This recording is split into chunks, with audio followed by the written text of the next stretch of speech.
next just to see. But get started either way.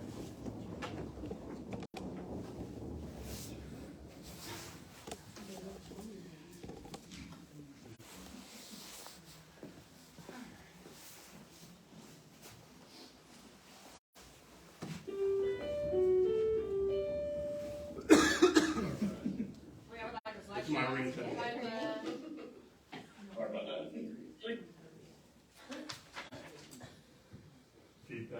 Feedback.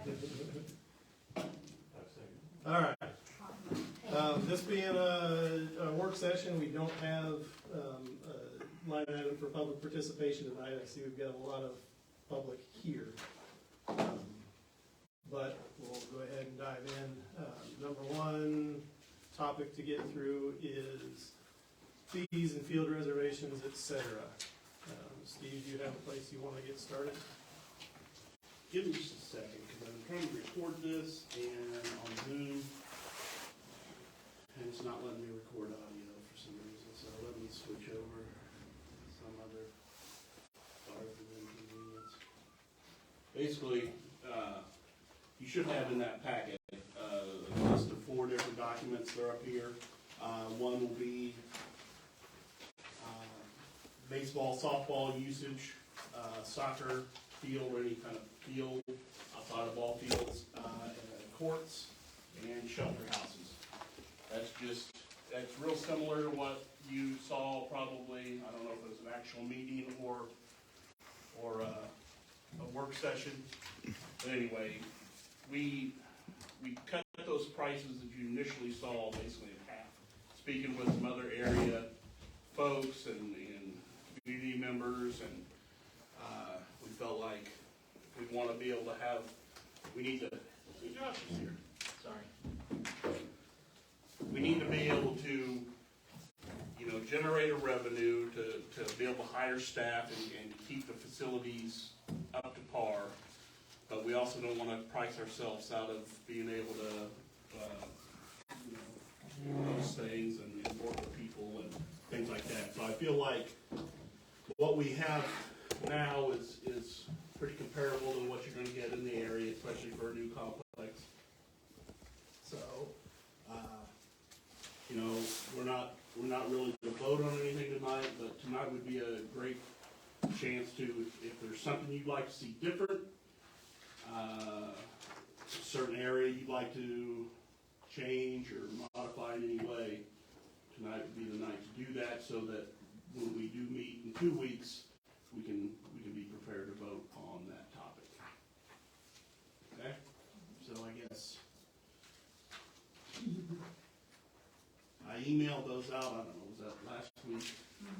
So, I mean, is there anything that anybody would like to see different? I guess something that I would like to see, I think would be good, is to have a quote-unquote league rate, kind of like we used to in the past things. We had basically a reduced per hour use, depending for the more you use it, the less you pay per use sort of thing. I think that's a good thing to do. Looking at, I guess the thing that I have in my head is specific to local leagues, and encouraging the local participation to have. In my head, I'm just thinking a league rate.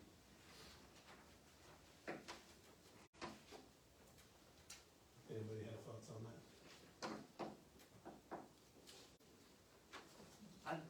I just don't want to see that outpriced kids being able to play, I guess, is my only thing. I mean, it should cover itself, the usage and stuff, but I didn't know what we were going to be providing, like as far as umpires, concessions, and all of that. Field marking, like how that would work. Well, with the wire revenue programs, they provide all the umpires. Right. And I think they've done the concession stands too, haven't they? Well, we will be running our own concession stands. That's one thing we are going to do unless this board is adamant against not doing that.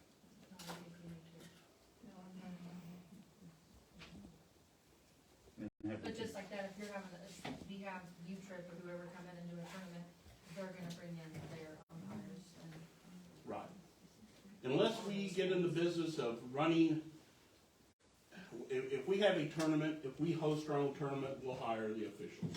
If, say, the YMCA is having their programming, they'll take care of the officials. Like I said, I really don't think these rates are out of line whatsoever.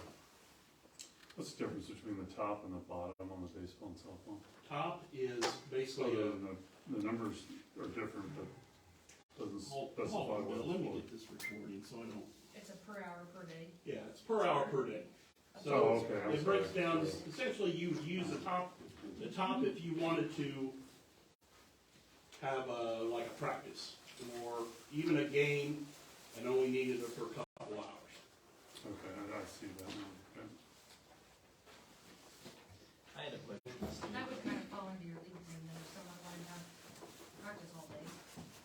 Or tournament all day. I don't You're want, not charging anybody else. you know, we've dealt with years of so many, if you wanted to reserve a field, you had a 6-page document that you had to fill out. Provide insurance, all those things. Now, if you want to reserve a field, you'll go on the rec desk, you will sign up for a user. As a user, if you want it for an hour, you can get it for an hour. If you want it for a day, you can get it for a day. The prices are all going to be right there. If you want it for a tournament, you'll do the documentation that's necessary. It'll be really streamlined. As opposed to the way it was, where if you wanted a tournament, you could print it off, fill it all out, bring it to City Hall, hope that it got reviewed in a timely manner, then provide insurance, provide a $400 deposit. I mean, it was very labor intensive and really unnecessary for the most part. Right. I agree. How far in advance will people have to reserve them? Do we know that? Is it like instantaneous? I want to reserve it for the next hour. I can get on at 10:30 and reserve it for 10:45. Yes, you will. Unless it's being used.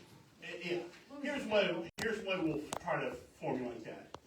If, say the YMCA or local folks that we've been working with, we will give them first dibs at the reservation blockout times.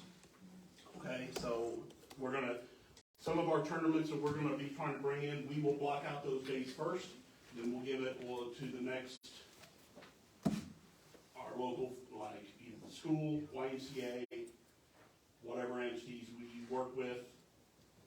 And then from there, it'll just be open to whoever wants to reserve the fields.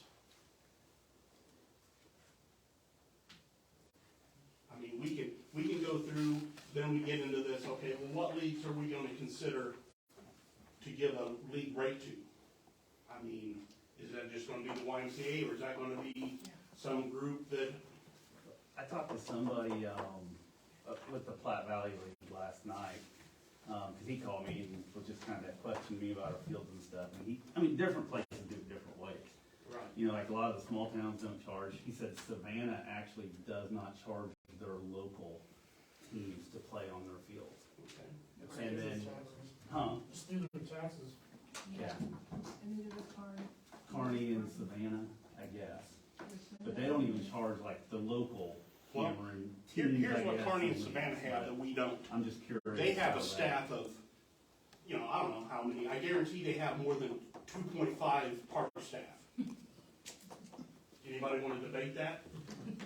I'm not debating anything. So, I no, was just my asking. point is, I mean, a little upset. no, I'm not getting upset, here's what we gotta wrap our heads around. At some point, we have to start generating revenue. We've given things away for too long, and the discussion about Kearney does it this way, and whoever does it this way, well, I don't know how their funding is set up. Maybe they have the luxury of giving things away, but we don't.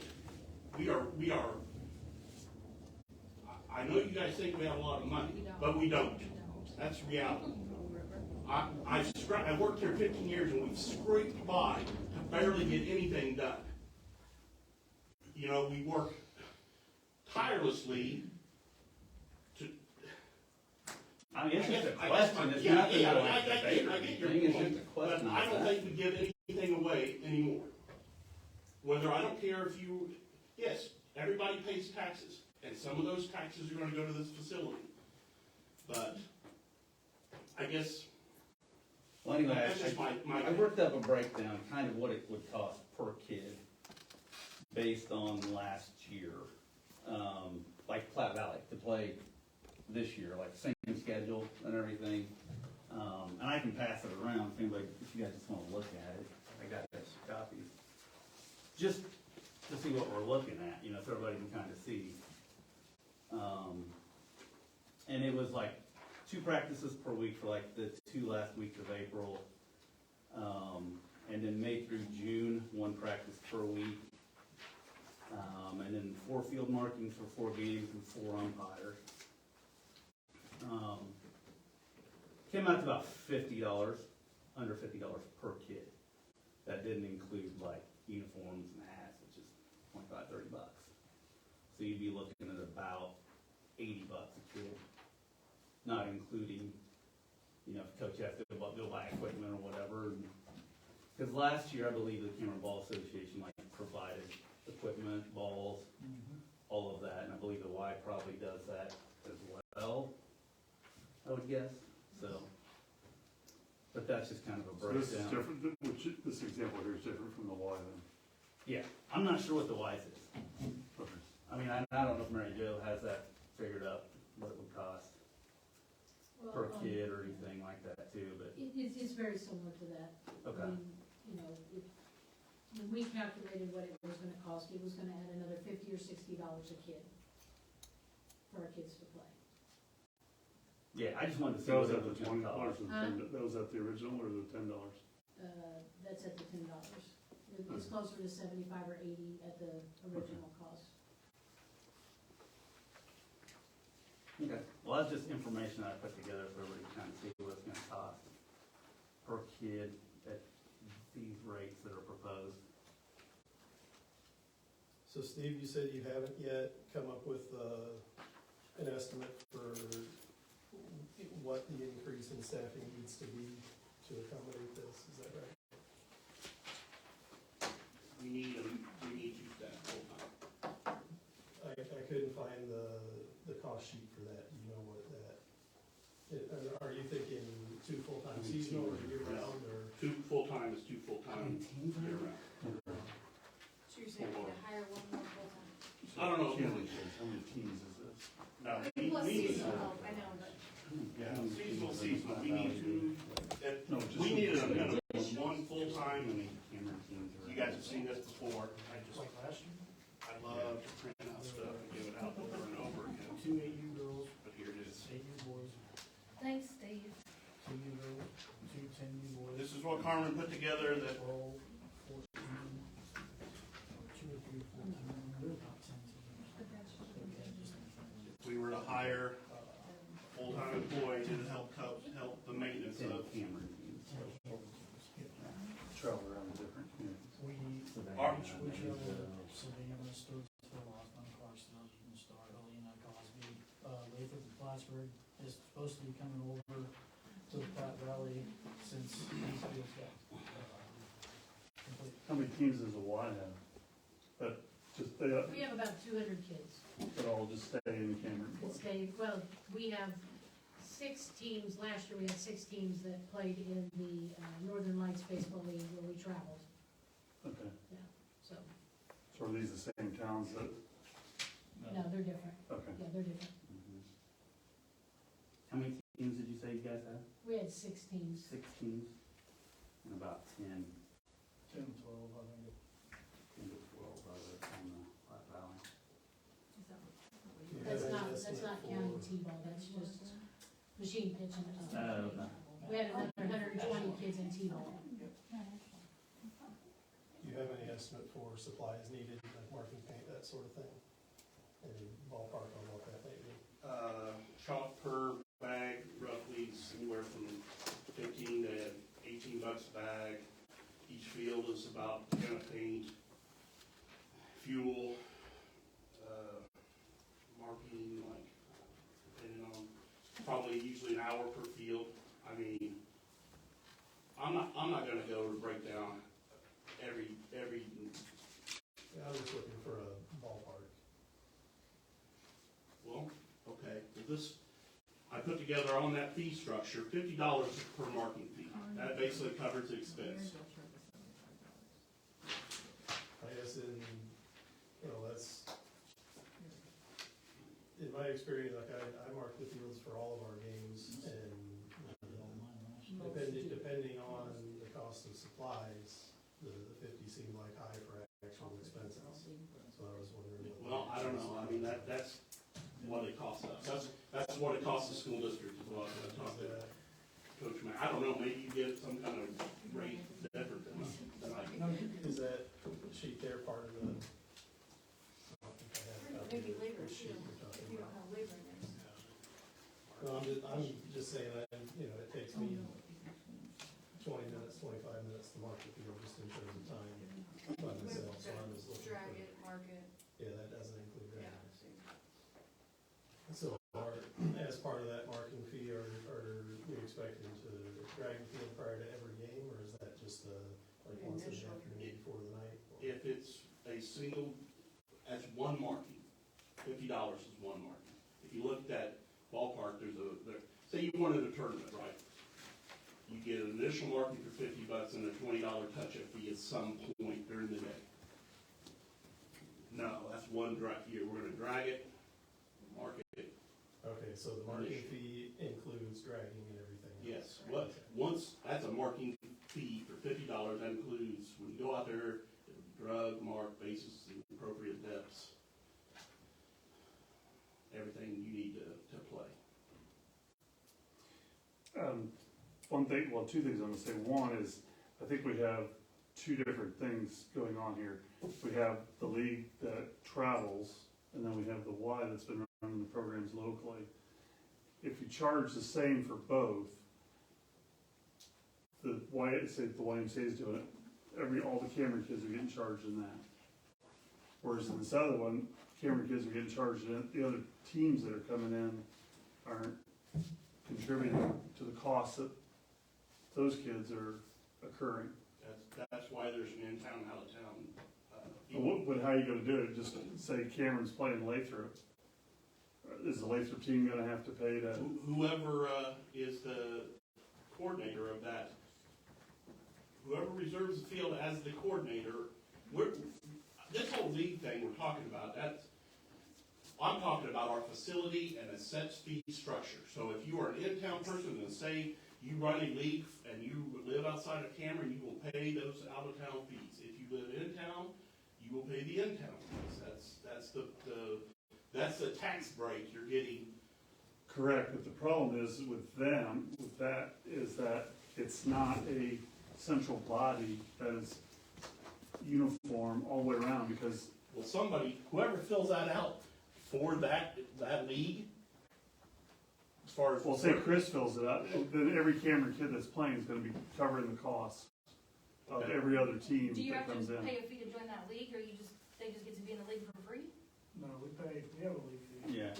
per team. That's what I mean, so every so team pays a fee to be that's in hard. the Just like any other travel team that I've been associated with, and whatever thing, you pay a fee that's gonna go to whatever facility that. Oh, either a absolutely. practice facility. Every tournament or was a fee, tournament every fee, game or was that a- all- yeah. and it Right. doesn't matter where you live, it doesn't They're matter. gonna have to come up with that So fee. that league that they're They're not just in, Cameron kids are paying. Well, right, like our teams would have to pay the fee for our home games and whatever other towns when we play at their facility, then we cover whatever the fee is for. Right. like when they go to Lathrop, then Lathrop would have to pay whatever But some of those are. It's gonna get I stuck mean, in yeah, that. it's- yeah. league fee. I have no problem with that, but it's gonna have to be pretty clear on where that's gonna come. The other thing I will say is your cost analysis on this seems low, Yeah. because I thought that because too, I did this 15 years ago when I got my ass chewed, when Sports Association no longer wanted to do it from volunteers, and so I figured up cost analysis per kid, but there was like 400 kids playing. And incorporated the cost, and it was like $85 a kid at the time. That didn't include field rentals. So, and I know other communities charge an arm and a leg, some do, not all. But problem is it's hard to, to get those fees out of kids, I mean, you probably have to charge almost $100 a kid. But then you're gonna lose a lot of kids because they're not gonna play. So I can. I mean, in the city, I know there's a lot of kids that don't play. Most of it probably turned into travel leagues anyway. So I can tell you, last year on our 8U T-ball coach pitch team, after paying, we played through the Cameron Ball Association, the Platte Valley League. So after all costs, we provided head-to-toe uniforms except for cleats. We provided balls, uniforms, insurance, everything came out of that dues. It came to $148 a kid. Which I can tell you, having my kids involved in swimming is cheap. And I'm sure in the, you know, my nephew travels on a baseball team and he pays twice as much as that Oh, per year on a travel team. I got a raise when Now, I don't know about rec, I don't know about rec leagues, I got a raise when I had to quit paying softball fees, because every tournament was hundreds of dollars, and that came back on us. but I do think there is a difference between kids just doing local rec and kids doing travel.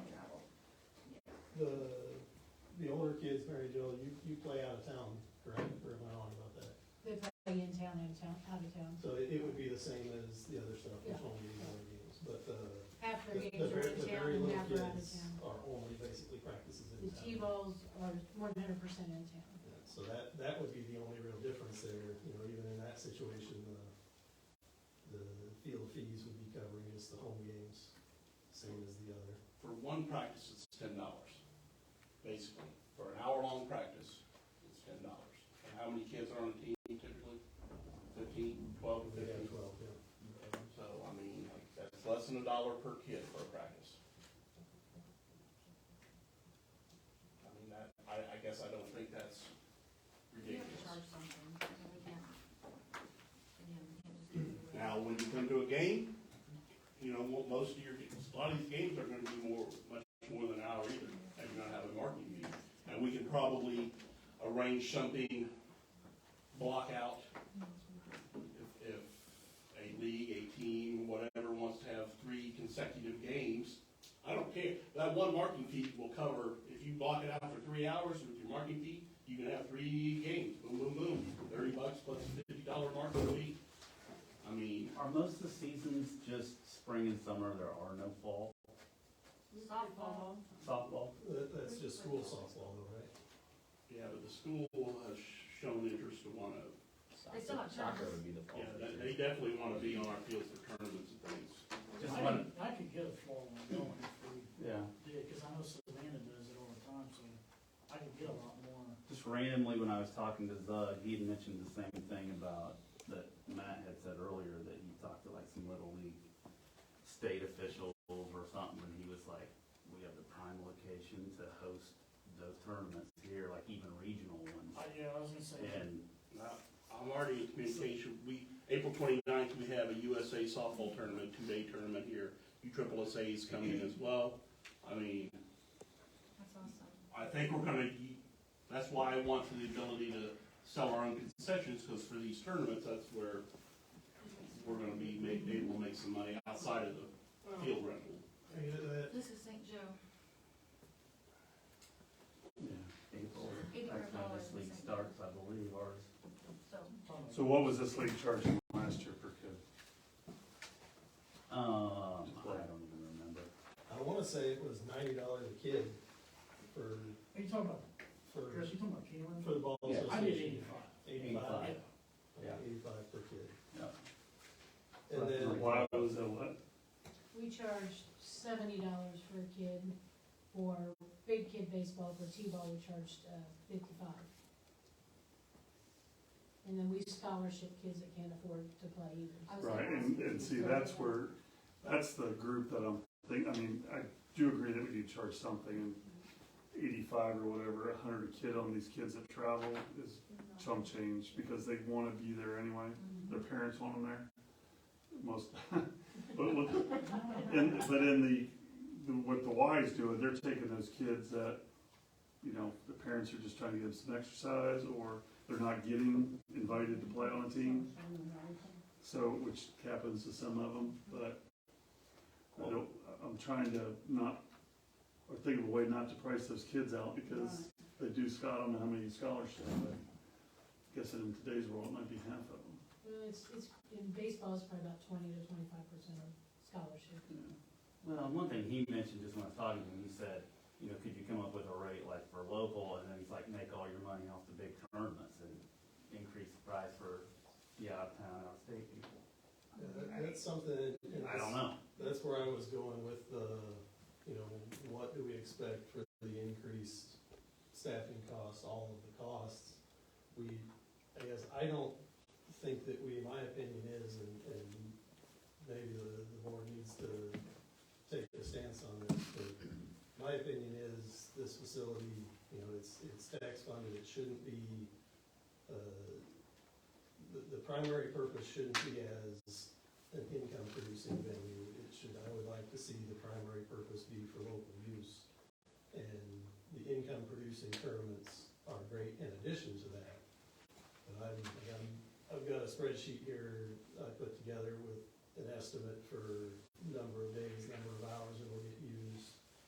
Like the field naming sponsorships, the scoreboard sponsorships, all of that, the potential revenue from the signs around the outfield fences, and I just need to fill in the staffing costs and operations costs to see where a break even per hour is. And I don't even know that we need to be pushing for a break even.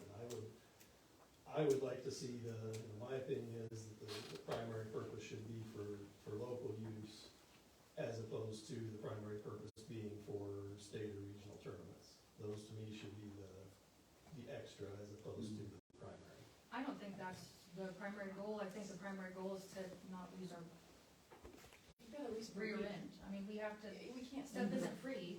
and costs are gonna go up that we have to incur, and the staffing, plus we've gotta have funds in reserve to purchase things that we need in the future that break, that, you know, stuff happens to bleachers, benches, whatever, we have to be able to. Yeah, we have to be able to support that afford too. what we're doing and take care of what we have. And that goes back to the comments months ago that all of these things are intertwined into how much money we actually have available long-term question and all that.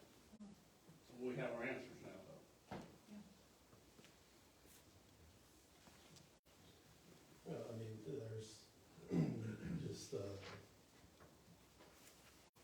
guess, looking at the staffing, all that stuff. Yeah, there's a That was big brought to our difference. meeting like 2 months ago. It was all, whatever you demanded of us. So that we do hire two part-time summertime help, right? It'll We be more hire than with that. that now. It'll be more than that. We Well, hired, it will be more than that, but this last season, we hired how many do we have? 4? we had, 3 high school kids Okay. and Mitch Colson, and then Lanny's, the whole full-time, part-time.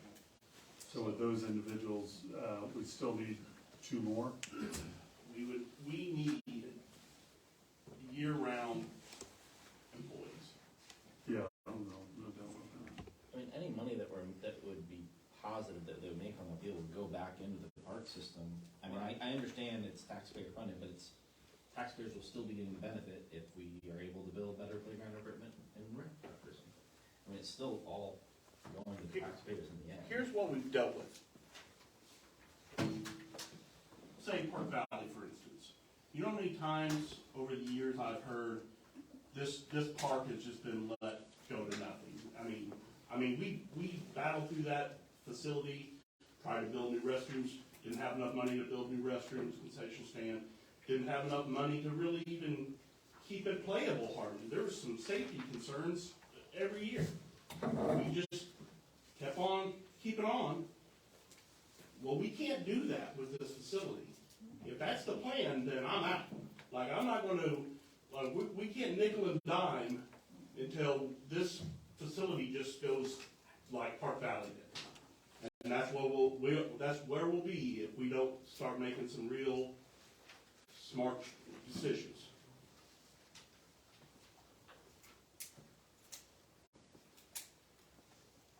We need staff. We need to generate some kind of revenue to pay for that staff and the equipment necessary.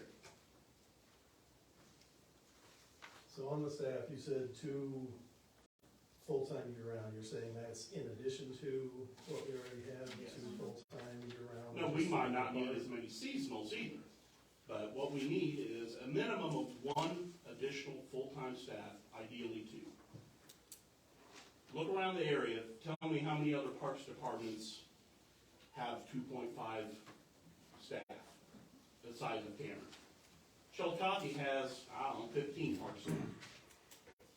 So it's, Savannah, Kearney, I guarantee you Kearney has 8 to 10. Savannah probably has a dozen. We have 2.5. And I'm swamped with stuff to do. Like I can't, Neil Cooper's swamped with stuff to do.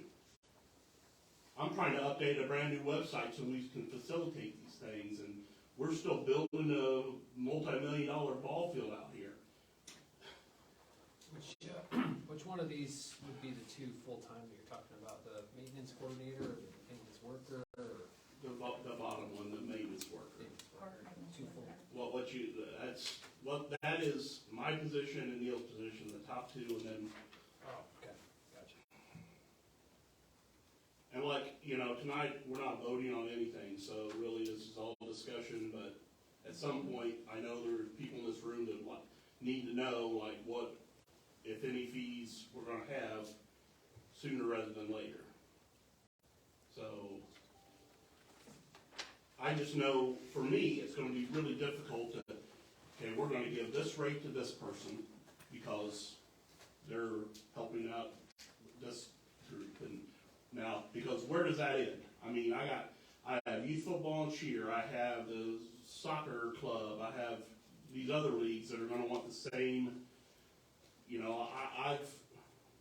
the school district was upset when we were not giving them the same treatment we were giving the YMCA, and the superintendent was saying things like prejudice and blah, blah, blah, and I'm like, well, we had a contract at that point with the school, with the YMCA, but, I don't know, we need to be somewhat uniform across the board. Is there any thought to having an increased rate just special for tournaments? Like you're talking about the big time tournaments, they probably are used to paying higher rates. Not a reduced, not lower than this. Right now, that'd be $125 a day. I don't know if I can. Is that typical? Huh? Is that typical? Yeah, it's on the low side. But, I was tasked with trying to put something together that was low enough. so the bottom line that I look at when I think about this is what's it cost the kids to play? And, when last year through the ball association, it was 85, 75 through the Y. So this is gonna add $15, $20 a kid through the course of the season between practices and games. So that puts it up to $95 or $100, $105 a kid. When you look around at the other towns, talking about these rental fees are in line with everybody else. All of the ones that I can find published are $75 a kid to play. So that's maybe the per hour field reservation rate is in line, but the cost to play the sport goes I don't up. think we get to control how much the Y or anybody charges their kids to play ball. But That's not our job. any increase that we make has a direct bearing on how that gets Well, that's incorporated into the other places. So I all think it's around something that needs for to be anything, yeah. incorporated. You should expect a fee to go up every year, you should expect an increase in cost. He said that Platte Valley was an average of like $60 a kid with uniforms. He said St. Joe increased theirs to $85 a kid, and Savannah's at $75 a kid. Who else is in that list? Savannah, who is it, Clarksdale, Clarksville, Maysville? Sturtsville, Maysville, Union Star, Helena, Cosby. Osborne, Oh, yeah, well, Osborne, I think Sturtsville. they were talking about possibly Hamilton. Yeah, Hamilton's Maybe. maybe, What happened to like Lathrop and Gower and Plattsburgh and. Those are all in our league. They're Okay. supposed to be coming over to Platte Valley. Lathrop, Lawson, Plattsburgh. That direction.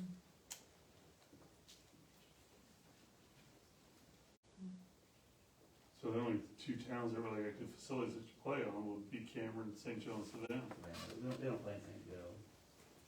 Cameron, Savannah, Auburn's got a nice. And it's just Oh, the do they? the Yeah. older boys, I think, is all that plays in Savannah, we didn't play anything, so.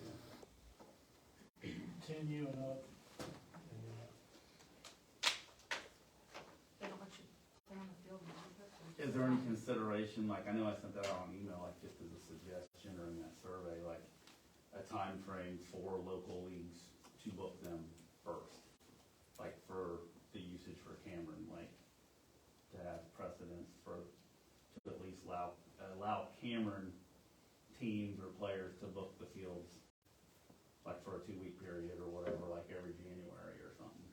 I like that idea. Is that even an option in the software then? So like if the Y wanted to do it, if Cameron teams wanted to book it, like, hey, we're opening it up from A to B right here, and then everything else outside of town is scheduled around that. I mean, I don't know. I mean, you could figure out a way to work that league, the school, and the Y all at the same time. That'll probably be more of a coordination between, like, the YMCA and myself and school. The smart Like, you thing know, would be with to that way, coordinate it'd it. probably be easier behind, like, rec desk to just go in and block those out prior to. But the But smart I thing also would be feel to like that coordinate still it, not needs to just be- have a free-for-all. Right, and that's Just somebody would be blocking out a month, and That's why I think we don't, what we do is we open it up to like the YMCA or local, like I get a hold of whoever the local league reps are and say, hey, what are your needs? We plug that in, and then we open it up to whoever else from just public at that point. As far as like umpires go, will there be like a pool of umpires, like, or will leagues have to just find their own kind of thing, or how is that? You just provide your own. Okay.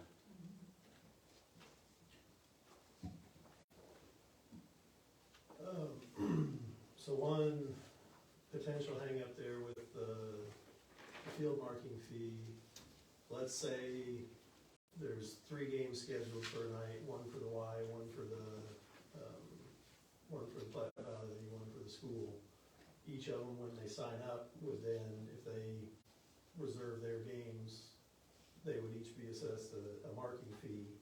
But let's say the chalk, is it actually going to be dragged and marked prior to every game? No. Or, so then how do we justify the $50 fee for every game? And how do we That's me equitably? looking at the website and our calendar and saying, okay, well, I have these fields, and then I'll reach out to those coordinators and work out some kind of arrangement with those folks. More than likely, if it's a YMCA, they're gonna have 3 consecutive games back to back to back, boom, boom, boom, and probably these other leagues will be the same way. The following night. And we will have the ability to move people around if we need to. So really, that probably won't happen. If it does happen, I will coordinate that with the whoever reserved that. We can either split those costs or. But the payment for that is all gonna be at the time of reservation, all right? So that would, any splitting would have to be refunds and that sort of thing, or? The logistics, all that we'll deal with when it comes. It may be, but I don't know. I'm not that far into it all yet, but Are we using that rec dex? Has that been yes, that's decided? Okay.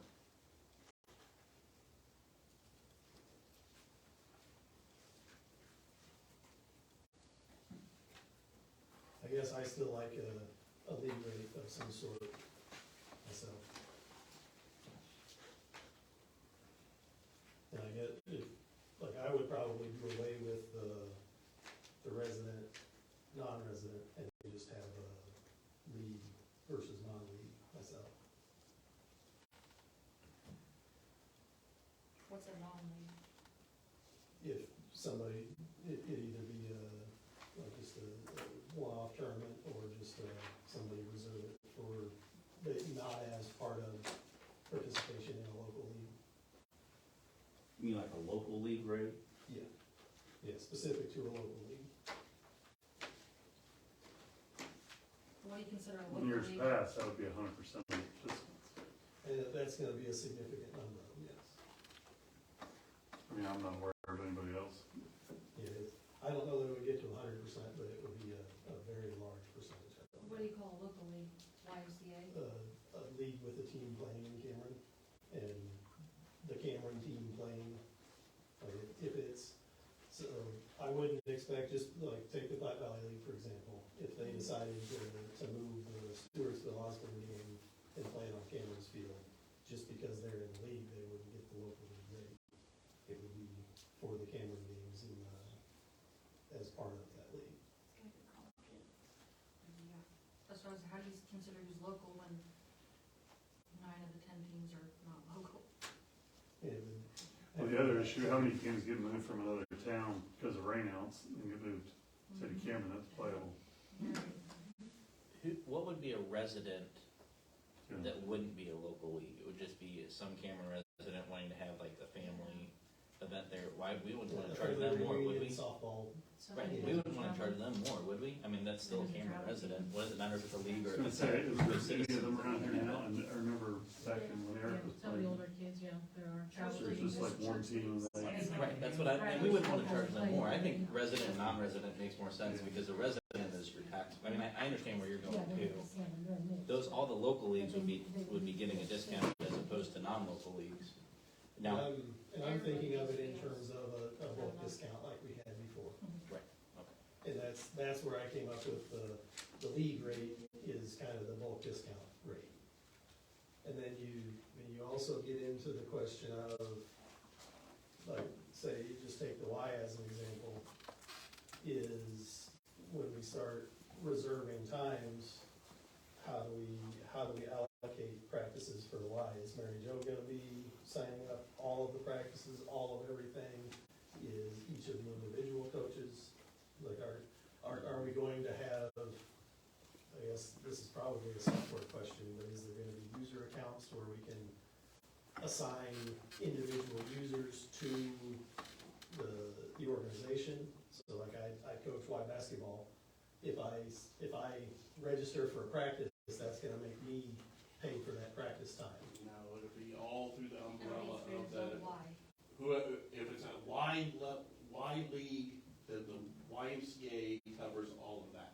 But how do you differentiate They that? will coordinate with, just like they've done in the past, they will coordinate with me when they need their fields for whatever practices, and then we go swap those out. So you're saying, So the coaches will have to coordinate with with Mary Jo. If say you're working through the YMCA, you sign up for whatever the league is, and then those coaches will contact Mary Jo, or Mary Jo will contact those coaches, and these are your times, and this is your field after we figure all that out. So that'll all be, so as far as the software is concerned, you're saying basically there will be one user account and any coordination among multiple teams in that user will have to be done. if it's through the YMCA, yes. I mean, Or and that applies to any of the different groups. any group, yes. Yeah. Yeah, whatever, Like, Now, whatever in this thing, whatever the coaches. league representative is, whoever that is, will fill out that form Unless for their it's a entity. league fee. And then from there, we Unless will that coordinator wants assign to- fields accordingly and bill accordingly to that. I am the lead rep for that. Oh, you're the league rep. So So the league rep will do it the from league Cameron. rep, wherever the league rep lives, or that address, or whoever they decide to make their local league rep, I'm not gonna go chase around and figure out where everybody lives necessarily. Whoever fills out that document and says they're affiliated with whatever entity, that'll be the representative for us. That'll be the contact person if there's an issue. Yeah, I think you're trying to make that way too complicated, like the Y's in charge of their leagues, and you're in charge of your teams, and you don't need every other coach on there, getting on there. Like, No, they just said there's a league coordinator in there. Yeah, so- you can't, you just work through your top person. The thing I could see what would happen is that Now, if the, one specific team would be able to say, well, I got 10 practices a week, and then somebody else or a No, time, I- and the other one's I only can doing one, Yeah. I can handle all that. you know, that would be, It's gonna put a lot of Right. coordination pressure on the local league reps to do all of that scheduling. Has there been any talk about a Cameron Ball League or Cameron Ball Association, like we belong to that, like we've had Cameron Ball Association in the past, but they're talking about doing away with it, like there's a league fee for them or a league fee for the Y, or like you were saying, a league fee if you belong to the Cameron And that's kind of what that's what I was Ball thinking, League, yeah. you know, and your teams are out of Cameron, and I don't know, just another thought. Okay, well, as of this year, we're not going to be running any leagues through our facility, Okay. through the city of Through the Cameron. city, okay, Right. okay. I knew we talked about that Well, like yeah, a that was couple a months ago, discussion, but, but yeah. we're gonna leave the leagues to whoever's already established. We are gonna try to run some tournaments, some camps, some clinics, some of those type of things. But until we get more staff, right, see how the year goes, because you're gonna need somebody to do all that stuff and do all that, like whether it's seasonal or, you know, or whatever. You said there's already a tournament scheduled in April. Where, like, what geography does that encompass? Is that, like, where do we expect the teams to come from? I don't know all the details of it. I just found out last month. It was through USA softball. I mean, like, is it a statewide, is it a local, I don't, regional? I just said I don't know the details of it. Okay.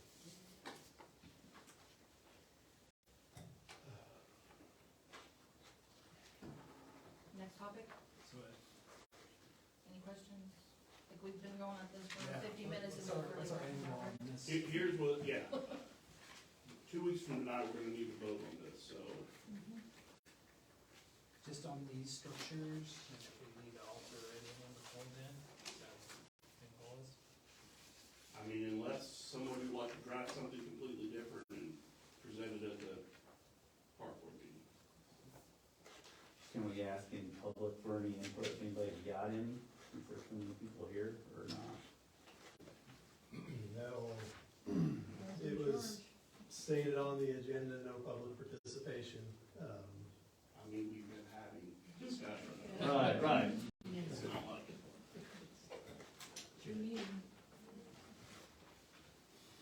I mean, I don't see any problem with if somebody's got an if opinion. anybody's got an opinion or a I thought. mean, we have a lead question, rep I and we mean, have Mary Jo with a Y. I'd like to hear what their thoughts are.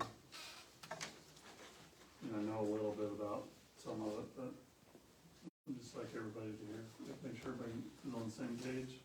Okay. Who would like to go first? Would anyone like to Would share anyone? something? I'd like to ask a question. Sure. I know you guys mentioned something about banners and advertisements from local businesses. Where do you anticipate that money going? Could it be funneled toward the chalk fees, the paint fees? it'll roll right into our operation budget and our maintenance budget. Yeah, there's. Which will be an added income that we have not ever Right. had. Yeah. And the name sponsorships on each individual field's $4,000 a year. As well as the concession revenue. Yeah, yeah, I didn't incorporate anything for concessions in my figures here. Right now, we have 3 sponsors, so Banners or just fields?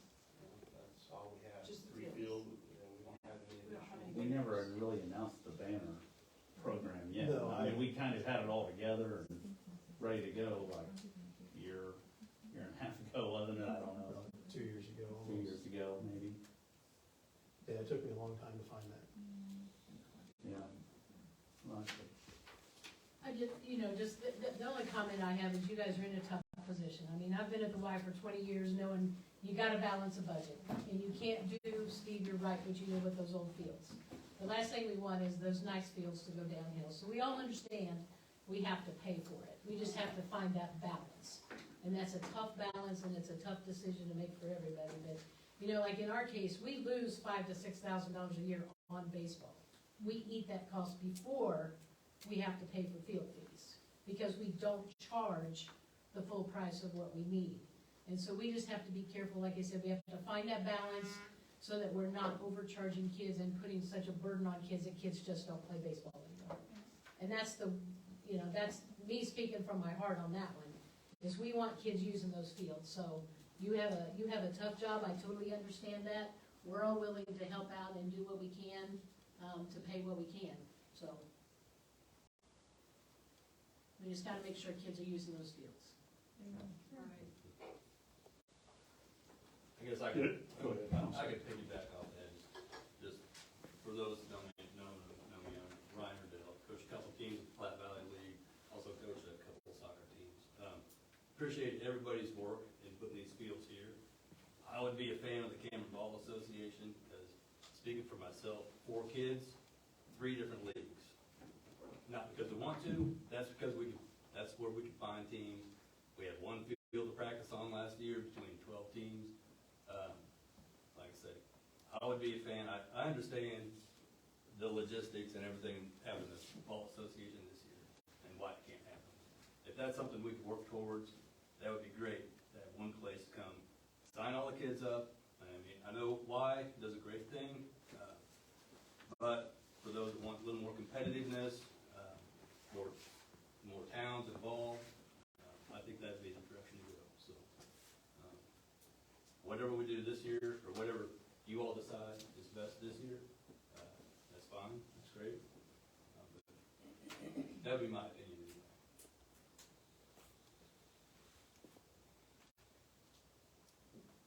anyway. Anybody else?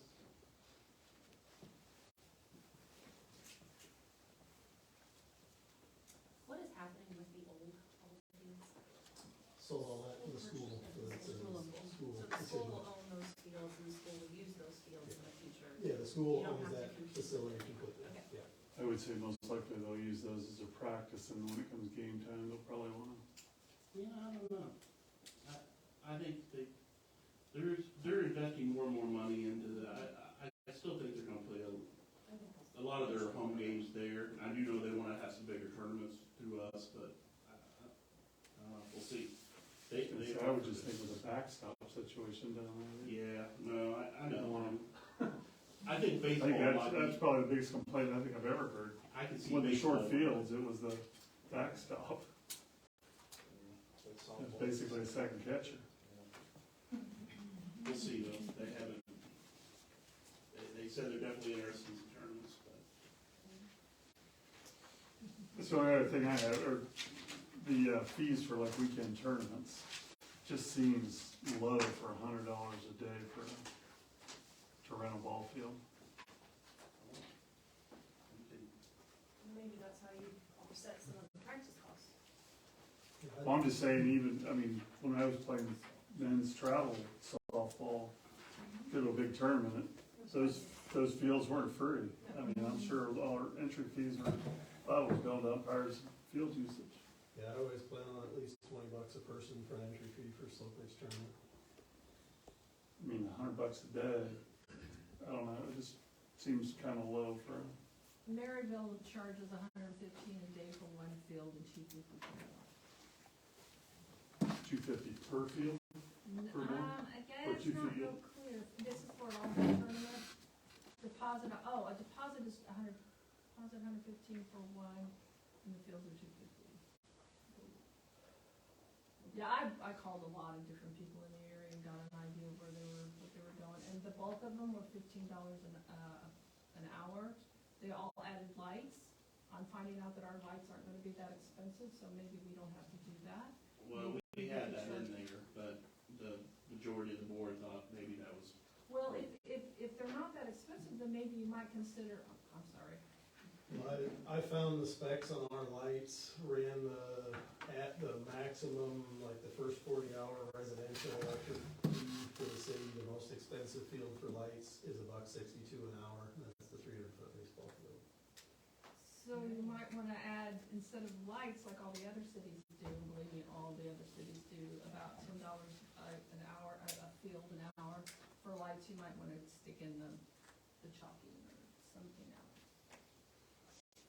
And all the other cities I looked at, I mean, they all run the signups and stuff through they're local through the Parks Department themselves. So, I mean, it stands to reason that they're not charging themselves, But it goes back to what Steve has said, they all have the park staff.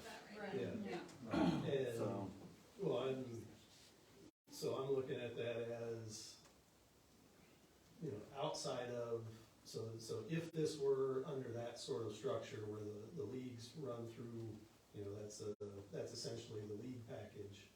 And then any of these outside tournaments and stuff, you know, almost all the slow pitch tournaments have prize money, you know, essentially it's a for-profit thing. That it makes sense to me to charge them that sort of setup more and allow the local kids to use it for less, to offset some of that, you know, to raise the one-off use, the tournament use, and lower the league rates.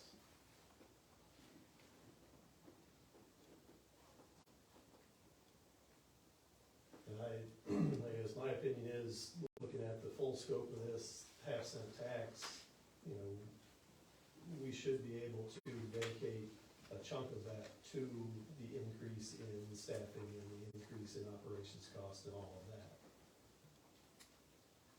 as opposed to making this facility 100% standalone.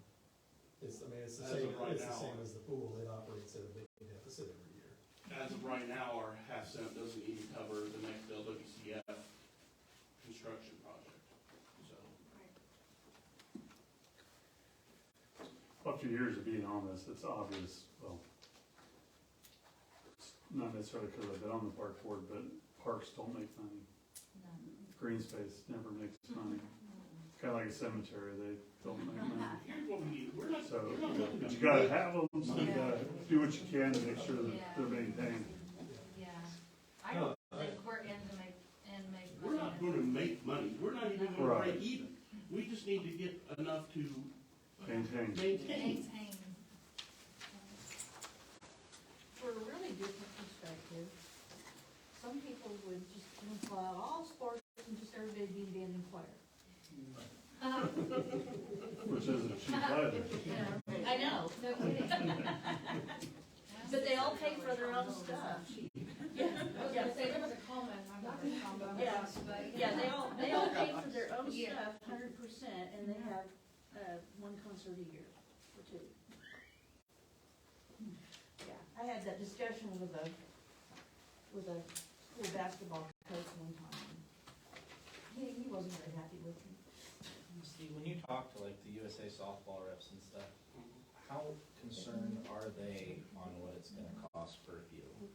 Is that something that really I mean, I imagine they're more concerned about the quality of the field and They figure in that, I was told, you know, we would fall in line with the area if we were anywhere between 125 and 175. I was just curious. Unintended. You know, I don't know, we don't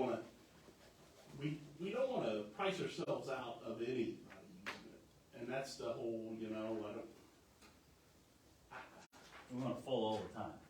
well, right, and we don't wanna make it so, but, I mean, I can't think that $10 an hour for a game or practice is ridiculously high.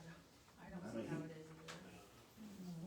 I mean, just that even if you cut that in half, per kid, that's not gonna be much of a change, is kind of my thought. The $10, I mean, it's just, $10, maybe $15 in the annual cost per Right. kid. which I understand is something, but it's not. I don't know, it just doesn't seem high. I'm just trying to think, I mean, it's been a long time since I played Little League, but I know my Little League fees were higher than $75 a year. I know they were, because I pumped it, I saw. Well, like I said, I did an analysis 15 plus years ago, and it was higher than what Chris has done. Right. That was just to break even. So pretty much everything so far has been baseball, softball. If we switch over to soccer, this list here is for entire fields. How are we gonna have any way, like currently, it's like for little kids especially, it's half a field. Is there gonna be, how's that gonna work? Or if, like with any open green space is if they decide to have all their practices just on the grassy ridge as opposed to on the finished field, is there anything? How does all of that play in? Has there been thought on that?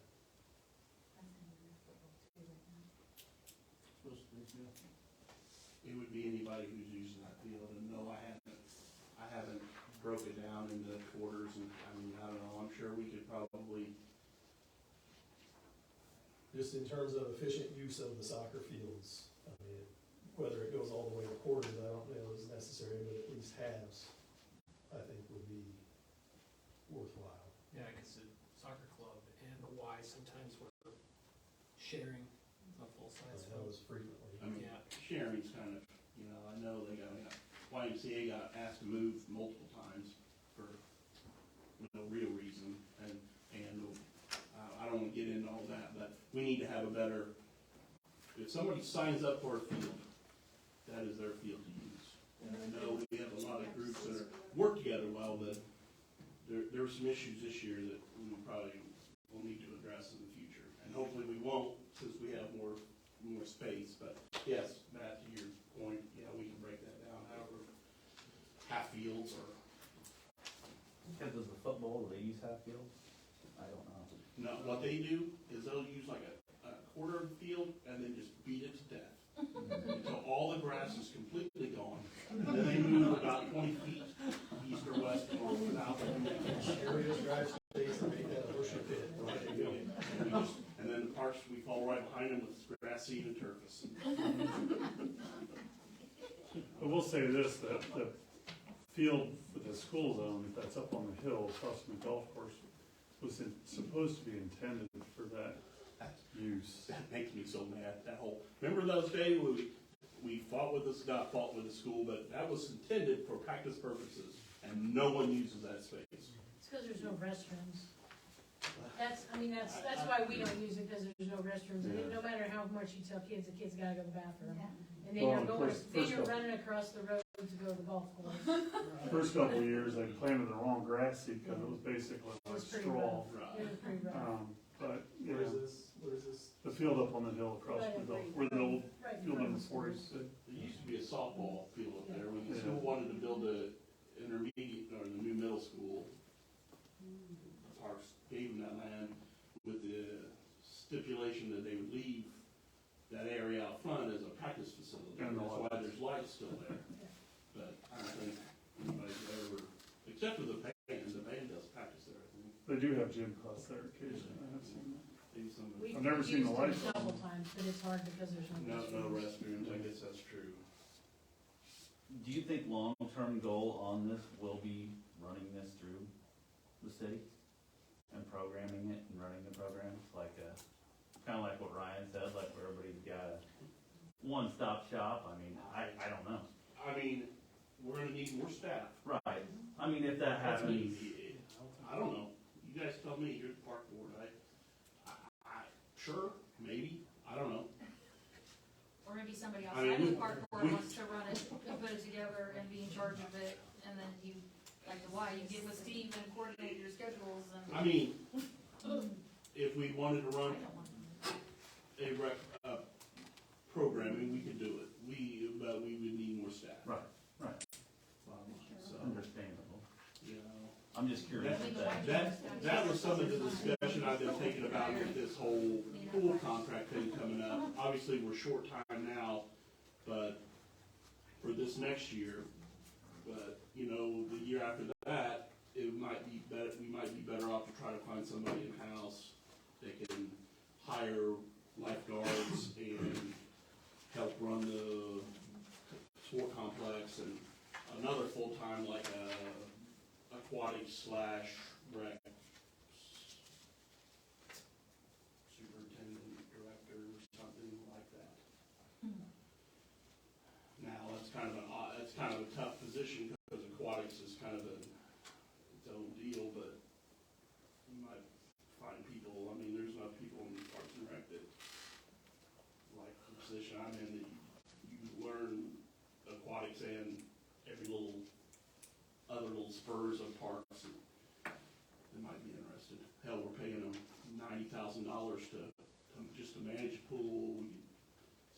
$90,000 and hire somebody to, you know, hire guards and train guards and help out with the rec stuff and just, obviously we don't have time to do that this year though. Or the money. Well, we have the money, Where's mine? we just don't have the time. Don't get hired. Don't say that. But, So has there been any thought into, like how rainouts will be handled from a financial standpoint and from a rescheduling standpoint with, I mean, to me, games always get priority over practices, but if it's one payer versus another payer, you know, kick them off their reserve time versus that, is there any thought about that? We'll just for have, the next week and time. we'll just have to work Let's say through the all next those time the things. field's open. Those are the type of things it's pretty tough to make up. There's gonna be growing pains.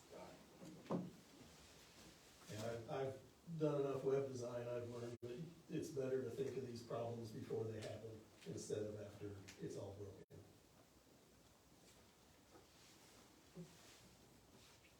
Think of every possible way the system can get broken so you can account for it. Well, it's gonna rain, we're gonna have ball games get canceled, we're gonna have practices get canceled. And I think we just figure it out. I mean, the next open slot, the next time it stops raining, the next time it And I guess I'm envisioning a scenario where it can't control the rains weather. for 2 weeks with only 2 weeks left in the season and you're trying to cram a month and a half worth of makeup into 1 week. And it's already reserved for practices, that sort of scenario. Just thinking through those, anticipate those issues before they're presented. You can always make up games on weekends too. I mean, there's, Not if there's tournaments going on. well, I'm sure every city goes through that hassle Oh, I'm sure they will. on wet season. We'll just build more ball fields. Perfect. Maybe Oh, we we need do an have- we do indoor have- facility.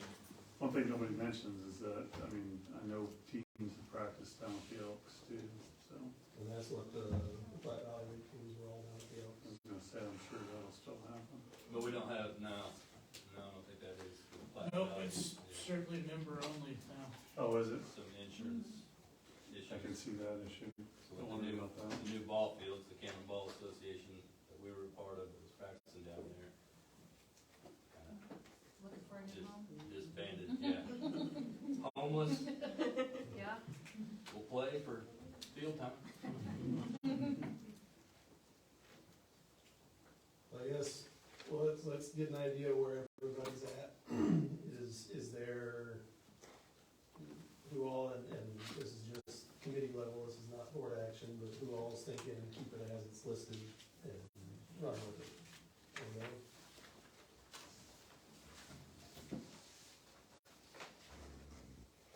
I would be in favor of a slightly lower league fee and a higher non-league fee. Is there anybody on board with that? Local. Yeah. Does anybody have an opinion they're willing to share? Well, we said we weren't going to pick and choose who gets to pay what. Like, we weren't gonna waive things for certain people.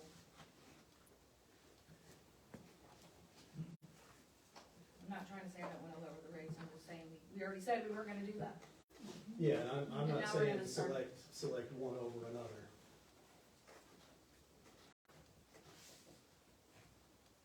So at this point, we have the school, we have the Y, we have the flat league, and then we have, That's the same as, okay, so just the three that we're aware of. Softball league. And that's on the baseball softball side and then. Right, that's what I'm saying, and that's all we're aware of at this point, isn't it? There's a softball or something.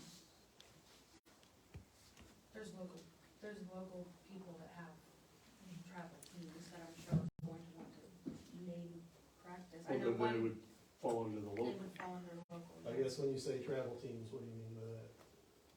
is that correct, Steve? If they're a Cameron team that They travels. would fall under Yeah. local as well. What you mean?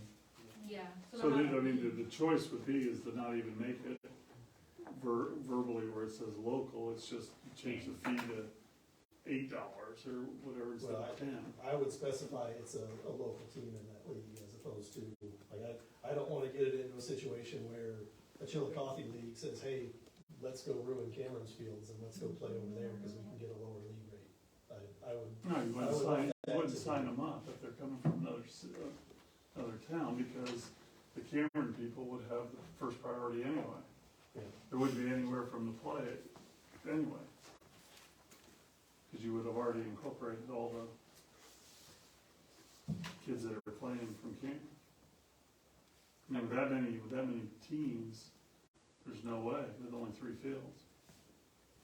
Right, those fields are gonna be pretty booked with, We're gonna have 5 going, yeah, yeah. Right, we'll have, but there's still no room for anything else than what we've already got. Right. So I don't think that scenario would happen. So if you just say, if you decide that instead of $10 an hour, it's a different rate, then that's what you decide on and that's what it costs. Instead of making the verbiage that it's local team. Doesn't matter, it's the same, it's gonna be the same people. Then there's no question as to whether you're giving somebody favoritism, when they're all local anyway. It'd be the same on the other side with soccer or football, youth or whatever, Right. those leagues are as well. Because the only people that do the soccer are the Y and The Cameron, whatever. Cameron Soccer Association, I don't know what the name of it, I but don't know what it's called. same with football, there's just the Cameron Youth football. Youth Football. Yeah. You do flag football. Yeah. So they're all local. Same people. so, I'm not sure I'm following, you're saying instead of saying league, just say local versus, No, you just set the rate instead of $10, just whatever the board decides to do. And that's what it costs to do it. and not specify for leagues or anything? I wouldn't do that. Not specify resident or non-resident either, I wouldn't. I guess so it's the same price. Because everybody's gonna be, I mean, the only thing that's gonna be non-resident if it's somebody that wants to do a ball. What I'm thinking, the only people that are gonna do that is if it's a ball tournament. Well, we do have a fair amount of people that have called from out of town to wanna have practices, that might sign up. Then if they're out of town people, then you charge them the non-resident fee. Like we Well, should, right, I thought, Yeah. well, I guess I just No, thought. you're I just thought asking- I thought you were saying get rid of non-resident. That's what I thought. No, I'm just saying, I'm just talking the local. Resident versus non-resident. There's no reason to make it the words local league. When this is, you just make the fee resident, $10, $8, $5, whatever it is, a non-resident. And if you have other people wanting to book practices, they're paying the non-resident if they're from Bleecker. Non-resident. it's, City I guess of part Cameron of, resident or a school district resident? As long as your, I would say. as long as your, address says Cameron. Yeah, that's what I'm gonna say. Cameron address. Cameron address. But would you say- have kids that go to school in Cameron that don't have a Cameron address. Yeah, but their parents But aren't, the kids wouldn't be their parents signing probably up. aren't the ones that are Yeah. going to the website signing up. Something more simple. It'd be Yeah. you signing up. yeah, one of the coaches Cameron on and not my library. girls softball team was from Trinity address, they're the first house past the Cameron. Well, I mean, that's something that you could verify that all 12 or 11 of the 12 kids are living in Cameron. Yeah. That just happens to be the parent that's So I in charge. guess, in my mind, part of the league versus not league is, I would be perfectly happy to raise the tournament fee. You know, anything that's a for-profit or it's a moneymaker, even if all of that money is passed back out, I would be perfectly fine passing that. I would rather have those organizations or those events incur extra costs than I would the local kids playing the leagues, is my thought. The tournament is generally gonna be the full day rate, is that the thought process, right? And that's why I asked Steve the question about, there's the $100 in the line. If Okay. majority of it's 125 to 175, and they'd be on the low end of 125 instead of Keep 100. in mind, I took all these rates and literally cut them in half because of trying to. Yeah. Technically, people coming in for tournaments probably already are paying more, just not us, but they already are paying more. I think what we need to be tasked with is figure out a rate for the resident, for the 3 entities that, or the 4 entities that we know are participating on our fields on a regular basis, whether it's league-wide, school, I don't know, there might be a solo, whatever the solo travel team is. You know, I know in the day there was a high school team that, when the American Legion quit being played in Cameron, that there was an individual that did that for the 15 to 17-year-olds. That would be considered local. They're not in a league. And then have your rates for the weekends. Or if you're non-resident, if somebody wants to practice that's coming from Maysville or Osborne or. So you cut all the rates in half from what you originally proposed, Yes. right? My personal opinion would be Well, increase. separate, let me back up. Not the marking fees. Yeah. I moved those to basically break even scenario. If you're trying to make sure the local people have priority, I would just raise the per day rate to what you had it before, somewhere in between, and keep the current per hour rate as it is. I mean, $10 an hour just seems pretty, I mean, to me, that doesn't seem like a lot, I mean, maybe that's just. Like where I'm from. non-resident? Well, I don't even necessarily know non-resident, because I don't really, I mean, I get that too, and it's higher. Yeah. I just mean, if we think the tournaments were right where they were before, and you cut those just because everybody wanted the local leagues lower, maybe you should put those back where you had them. Well, that still would affect, if say the YMCA wants to have a tournament on a weekend, they'll pay that resident rate, but they're still gonna have to pay that rate. So. Fair enough. I personally don't think that weekend versus weekday needs an extra fee. What I've seen is most of the time, the weeknights are the priority anyway. I can see the weekend rate because our staff is salaried Monday through Friday, so we have to bring in staff on the weekends. That's true. And big tournaments happen on the weekends. On the weekends. I would incorporate that increase into the tournament fee as opposed to just that's a way to simplify the whole thing, is, I mean, I would expect every tournament to be on the weekends, and. Right, whoever organizes it, if they have a $200 field charge per day, they're gonna incorporate it into They put that into their fee. their fee for the teams, so. But like the YMCA's tournament that they usually get in, it's like a week long. I mean, it might wrap up on a Saturday. That's how Platte Valley is too, just cause of. And it's like two or three games a night is all it is. But out of town traveling tournaments, they're typically on weekends. But if like the Platte Valley League has a tournament, They could still be doing it per hour. Yeah, don't they have to would do the be, if tournament. they only needed it for an hour, 2, 3 per night, they would do the hourly rate Right. plus the marking fee at the beginning of it, so. The Yeah. big tournaments with a whole bunch of teams from out of town, Yeah, that's. or gonna unless be you wanted it for the entire day for whatever reason. I mean, that's what basically it's a per day or a per hour fee. You can look at it however you wanna look at it, if you want it for the whole day, and of course, I don't have that in front of me, but, I mean, that's what the bottom part is a per day rate. So if you wanted it from 6 AM to 10 PM, that's what it's gonna cost you. Your daily rate is essentially 6.5 hours of use, is that essentially what you did?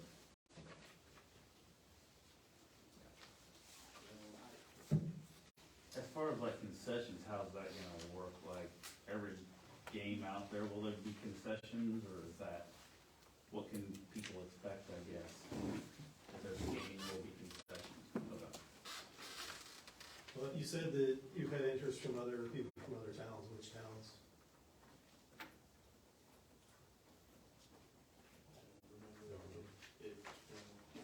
I'm just taking over the local years having calls. Well, that's not necessarily just. No, not this year, no. I thought you were saying just already this year. No. But I guarantee people are gonna start asking when they're open. Again, track the teams, now, you know, she was on, there'd be girls from all different towns, and that each town was trying to find where we were gonna have practice, if we were going to Chillicothe, or if we were, someone could get it open in wherever, where we could get it. Cause we did practice in Cameron a couple times, and she was the only kid on the team from Cameron, it was just, that's where we found an open field. That's just, everybody's looking for a field. My personal opinion is I think we're overcomplicating it a little bit. Absolutely. And there is some simple answers, and the fees that like Matt or Chris has come up with, having done an analysis years ago, I don't think that fee is out of a line Yeah. based on what they're gonna be playing on. The only concern I have is that it's having been involved with the Y on other things and them only charging 55 and then have to jump, is I'm afraid how many kids they might lose. I mean, that's my biggest concern, and I do know that the Y, you know, if they're scholarship and 20%, you know, all that comes from local donations. But I also agree, you can't have you gotta have a set fee for everybody. Yeah. So that's my concern, is the kids that don't. Maybe she tries to get, or should they have two at once? Yeah. And see, they would be increased, your guys' fees would be going up, what, $10 a kid?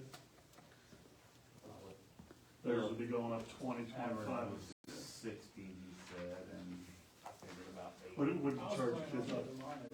85. So see, you're gonna be in line with what I figured out, 15 years ago. I guess my proposal for a change in numbers would be for the resident, instead of 10 and 15, drop that to 8 and 12. Change the weekend resident per day, just keeping the same roughly 8 hours of practice, or roughly 8 hours of time. I guess that's 6.5 hours. I was looking at 8 hours, move the resident weekend up to 100 for a full day, and the non-resident up to 125, the weekend non-resident up to 175 a day. So raising the non-resident all day and slightly reducing the resident. You said what, $8 for resident? Yeah, 8 and 12. 8 and 12 for resident per hour, weekday resident per hour weekend. It's not a lot, but it's something.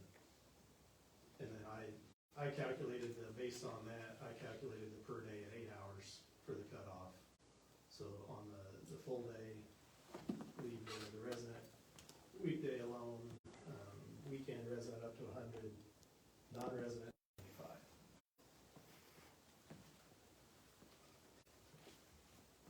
You went from 125 to 175? On the weekend non-resident per day, yeah.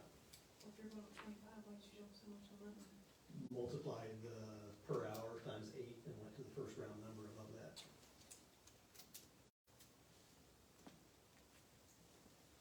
They just held that across for all of them. You said at least 65 resident per day. And then I put the weekend resident per day at 100. That's not times 8. That my math wrong? Yeah, that's based on $12 an hour times 8 is 96, and then going up to the first round number above that.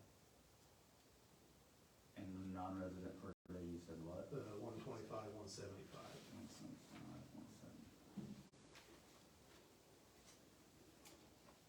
Those numbers would just basically affect anybody that does weekend tournaments, Yeah. which those costs, kids are traveling, parents are gonna pay it anyway. Yeah, and if I were gonna raise anything farther, those are the ones that I would look to raise first myself. And there is more wear and tear on the field when they're playing on weekend too. Are you doing the same thing on soccer? That's all, I'm only looking at baseball. So, but yes, I would assume we follow that same pattern on soccer as well. But I would also, Steve, say this, is that if our rates are a little bit lower than, say, Kearney even, we might even be able to attract some of those tournaments up here instead of playing in Kearney or St. Joe over Savannah, so we might be able to increase our usage and revenue from it, and then that'll help offset the reduced cost of the residents playing locally on a nightly basis. How many hours does it, if somebody is gonna reserve it for all day, how many hours in a day does that tournament usually go? Is it 8 or more hours? I've played tournaments at 8 AM. I just 11 p.m. haven't played enough baseball. I've had lights shine in my bedroom window before the sun come up on field 3, so. My favorite one, we played they That was decided me. to cram a 2-day district softball tournament into one day. We played from 8 AM till 3 AM. I would definitely do 8-hour days then personally for the full daily rate. I mean, a day's, I mean, I think that's what people think of as a day's work is 8 hours, right? They're gonna want.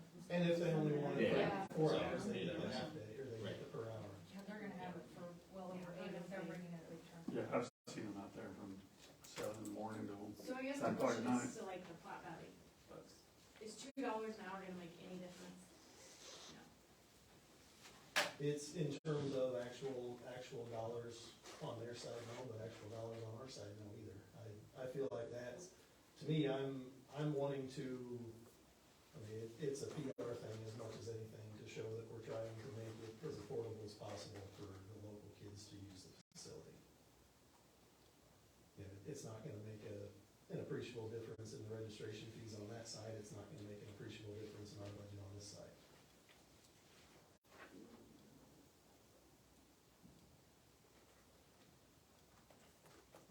I think the daily hourly should just stay where it is. And if we change anything, it would be, weekend tournaments. Charter, keep it on the weekend. So you're saying instead of 8 to 12, you keep the 10, 15? Yep. Just bump those weekend rates up. Yeah, I'd keep personally, I'd keep the hourly rate the same, but raise the daily rate to 8 times the hourly rate instead of 6.5. Yeah. Just because you know it's gonna be used more than 6 hours if it's I haven't been to a white tournament in a long time, I guess, but I feel like they're gonna be more than 6 hours.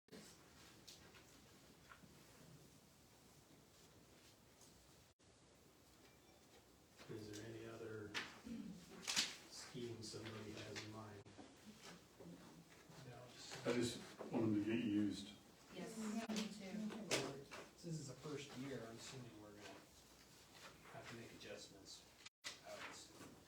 Because maybe we have a higher rate, but maybe it's full the whole time. Well, maybe it's not. I would rather go Find up out. next year than have to bring it, We don't know what the demand's gonna be until we actually use it. I'd rather do what? Or have a large increase later on. And just based on this, I would predict that in terms of cost, the biggest headaches, the most complaints are gonna be with the field marking fee and different games and all that. That's gonna take the most coordination to make sure it's allocated correctly, I guess.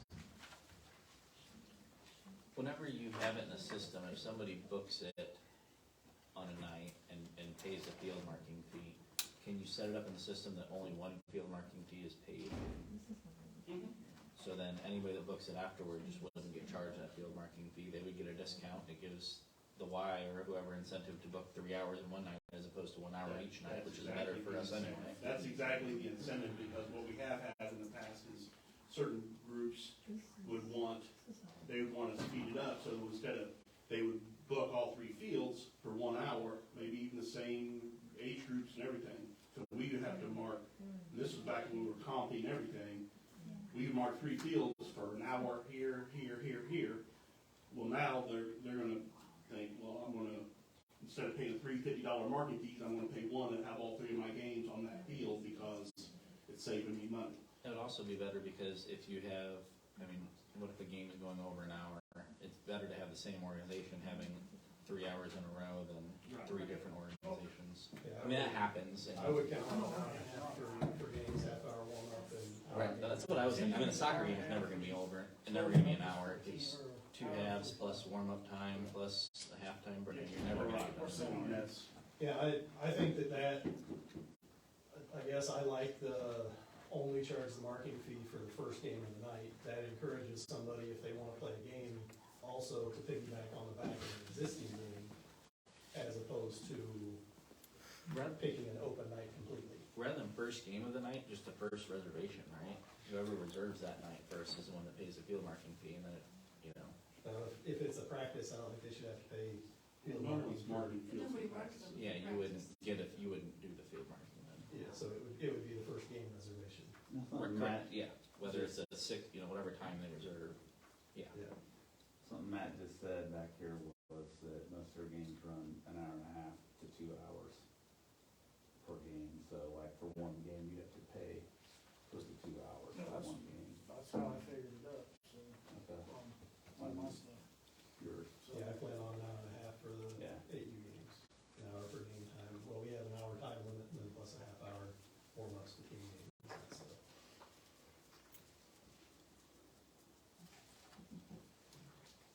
All right, so there'll be 3 options to look at. I've got them written down, I can type those up and send them out, have version A, B, and C. Does anybody want me to repeat through those? Maybe I'll go ahead just to make sure I didn't mess them up. First one was the one that I had said, reducing resident weekend to 8 and 12 per hour, raising the all-day, leave the resident per day the same, resident weekend 100, non-resident per day 125, weekend non-resident 175. The next one was make the same changes on the per day, but leave the per hour at 10 and 15. And the third one is leave the per hour alone and adjust all of the per day higher to where it's 8 hours instead of 6. Did I? Is 2 and 3 the same? Did I? The difference between 2 and 3, yes, that would end up being the same. Well, it would necessitate raising it would affect the resident all-day fees. Because it would be based on 8 hours times 10 and 12 as opposed to, or 10 and 15 as opposed to 8 hours times 8 and 12. Would be the difference there.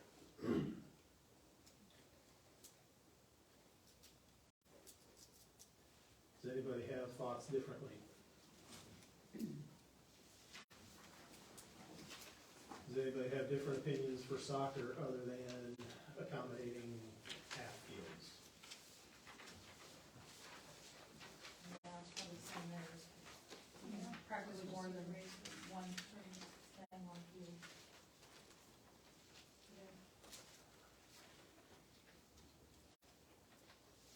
Okay. Anybody have anything different? I have to assume like the tennis court, pickleball court, volleyball, basketball court, all of that stuff is going to be very, very minimally reserved. Does everybody agree with that?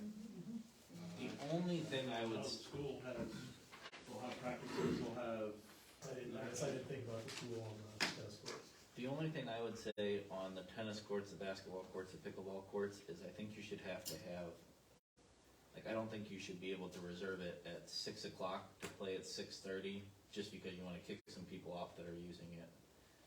Maybe a day in advance you have to reserve it, or I don't know, some deadline, like, you can't reserve it a half an hour later. That's the way the shelter reservations are currently, is the day before. So, I'm yeah. not forgetting, we can customize that Right. to however we want that. I just wanted to throw that out there. The day before would sound reasonable to me. I would actually like to see same day available, not necessarily right before, maybe 4 hours before, or something like that.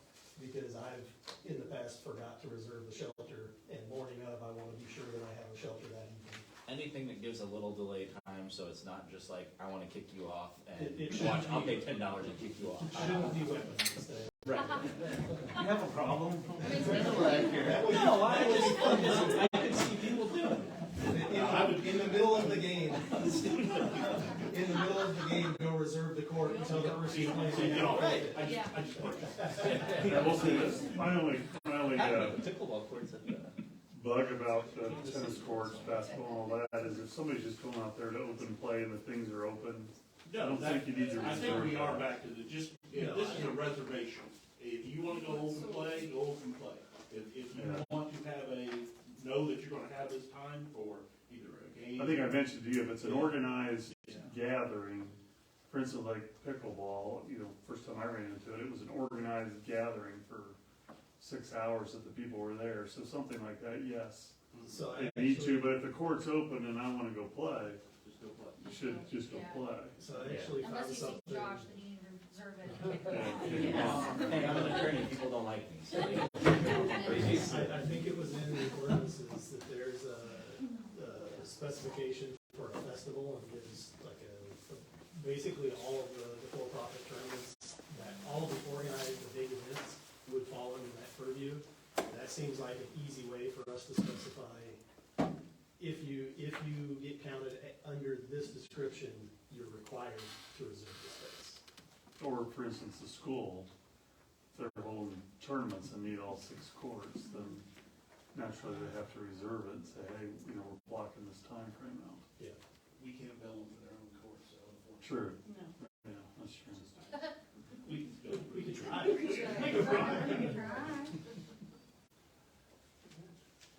So that was something like we came across with the farmer's market, and that was one of the things that was brought up is if you need a vendor permit, then you're required to have, basically it was a question of, are you required to reserve the spot to be able to use it? Are you required to use the park, to reserve it, to use it or not? And,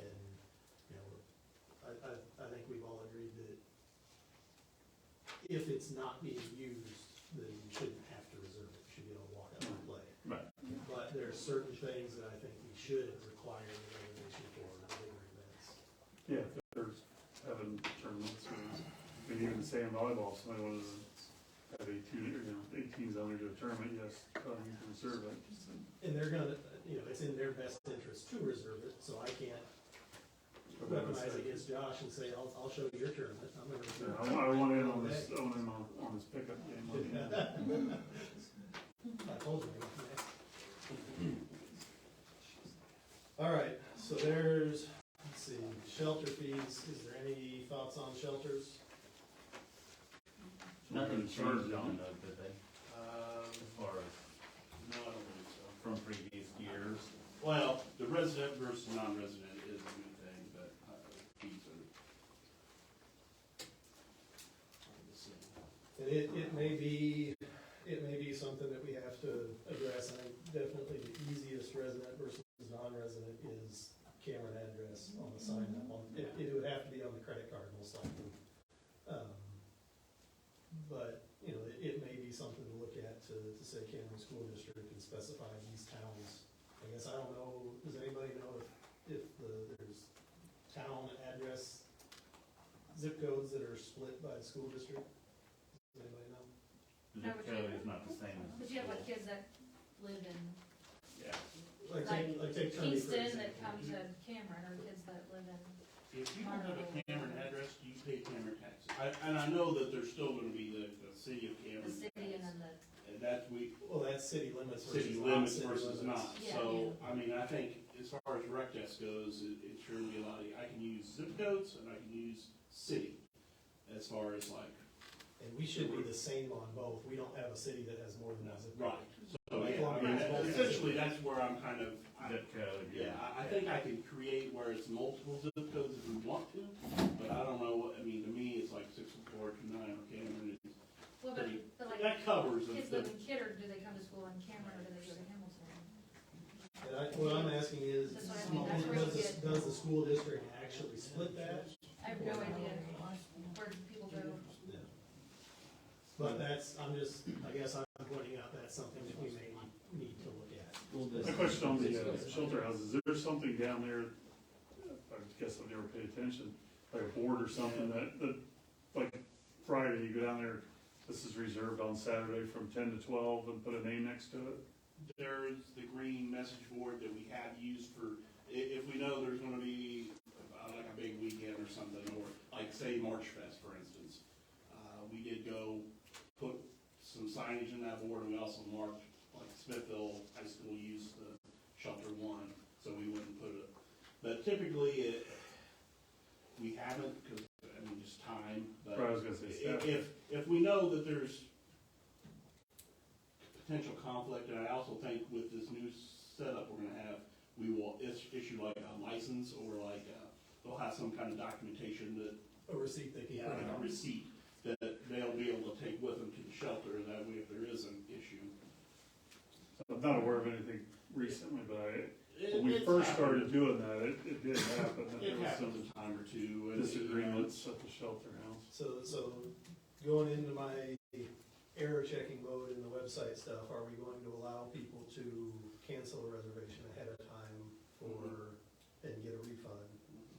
And then there is the potential scenario of I reserve it, print off my receipt, cancel it, get my money back, and then show up at that time with my reservation in hand. I guess if you're. Well, you frankly- thought of Making everything. things a little more complicated. You Not thought of everybody's everything on being I call it idiot proof. You think of Yeah, every well, possible way somebody can wreck the system. Somebody wants to do it, then I was gonna say, man, if you went all that work to make that happen, then I guess you got us. Well, but the thing is, then somebody else might have a If somebody receipt. else has a duplicate And receipt. it'd be time stamped probably online, so. if that's our biggest problem, I say we're doing badly good. Just call Rick Dash. Although it's getting live streamed, so everybody now has this plan, so. It's actually the idea though. Okay, anything further on fees and reservations? One item completed. We got more posters. I think it's at least worth looking at and going through quickly. I don't know how long everybody wants to stay. Tell seven. I have an idea. I'm like 11. Okay, so basically, these options 1 through 4 and those options 1 through 4 are the same thing. It's just the restroom corresponds with option 1, 2, 3, 4. 1, 2, 3, 4. So the alignment or whatever. To speed up this process tonight, let's just do this. Can I ask, what is Nope. this? I don't know what it is. What? That's What is that? That is just an open area to access all the plumbing lines and storage. And any of the things will work for us? Like, 'cause that's the only thing that really changes a lot. We typically have that for storage, and plus if anything breaks, you can get to. The smallest one's still okay. Do we have a cost on these, Steve? No, but Larry wants, if we can give him a consensus tonight, I mean, I think this one close to that. No, I guess to me, that's the only consideration to me between them is. The only difference is the well, yeah, I don't know. He didn't have that. Yeah, still put your little sticker right there on which one you like the best. You have 30 seconds, go. So it's basically determining the bathroom, correct? Determining which bathroom. All of that configuration, which way they're configured, that can change. What I really need to go off the bid is this. So you want our stickers over there on those? I want your stickers up here on one of these 4 layouts. Square feet goes biggest to smallest. Better for us getting sued.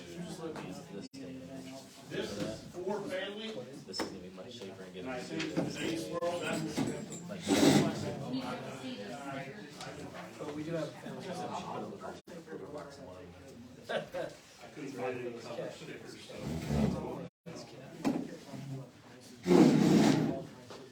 This is just for the bid process, so there'll be more discussion to come.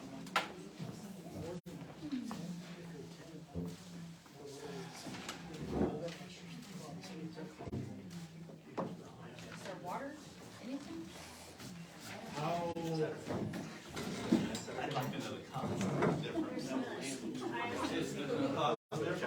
Well, we've seen the cost multiple times and at multiple Slogans. Going to Bullhard in the morning.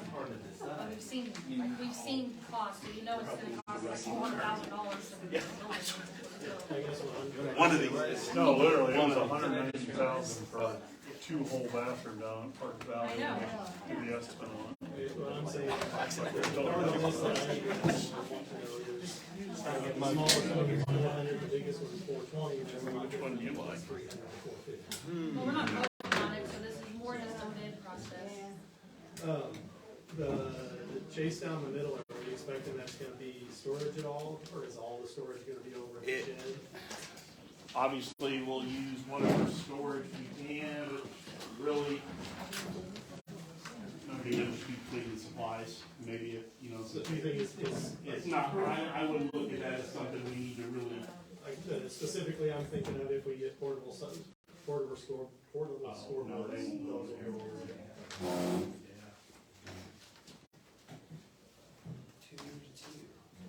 I mean, typically in these, we just will keep whatever cleaning supplies and paper products.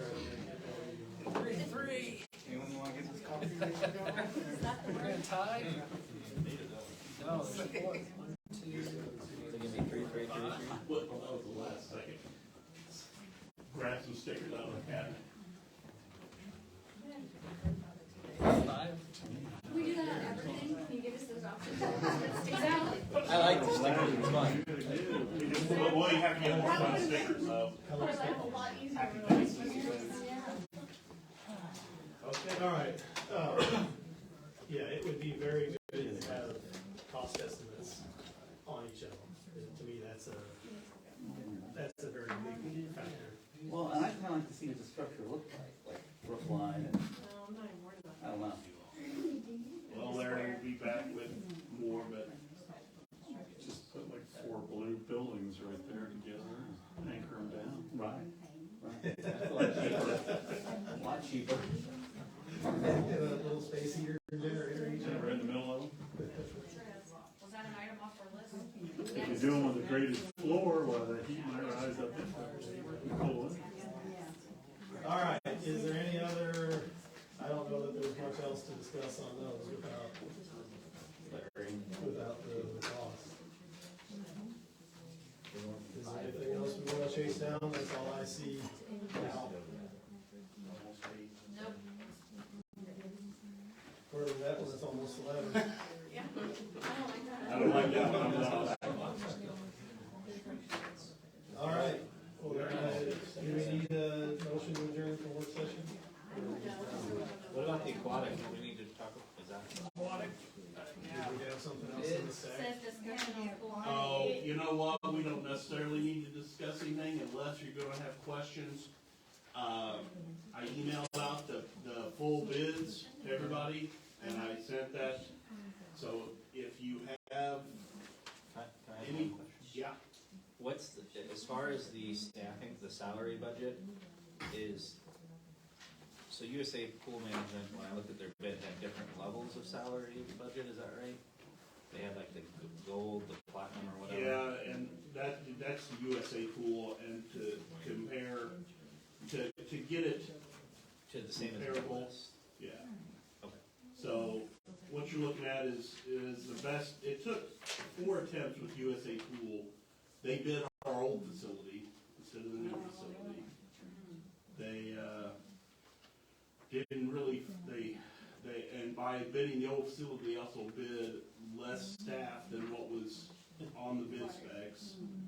I don't know, it's been a email back and forth to finally get, because when they came in with the initial bid, they were the low bidder, but it's like I said, they bid 4 staff less, only 1 manager. I don't know. It doesn't speak well for them that it took that many back and forths. Is there anybody local that uses them that you know of, like around that uses USA Pool? No, but they're in their bid. They have some references, but I don't. Is that the company that was mostly the southeast US? Mhm. And they had, I think, one in St. Louis as of last year or 2 years ago. Our insurance provider really thinks Midwest Pool does is hands down better than USA. When Zach talked to him about who we have managing, and they said Midwest, it's like, well, they're good. We don't have to worry about you guys. Now USA, they've had some issues, but I mean ultimately they're gonna work real similarly to each other. They're an outside entity that's gonna hire their staff, hire the management, like the local folks, on-site managers, and go from there. And I gave you the sports facilities company, but once again, they're just and you have the packet of information if we ever wanted to look at them again. They just do things a lot different, and for one, if it's just $222,000 to manage, and that doesn't even speak to the salaries at all, so, I mean. I'll sell my business and go ahead and do it. Right, I mean, so, Pretty much. And this was bid as a 3-year contract? it is, 1-year options. Oh, so it's we have an option? Yes, we have options. Okay. We'll write up the contract to read for this year with options for the next 2 to follow. And that'll be an exclusive option on our side as opposed to a mutual option? It's Or a mutual or a mutual option, I guess. So both sides would have to pick up the option in order for it to go forward? I need to talk to Patrick on that one, but I'm sure that's, until we write the contract, we can tailor that to.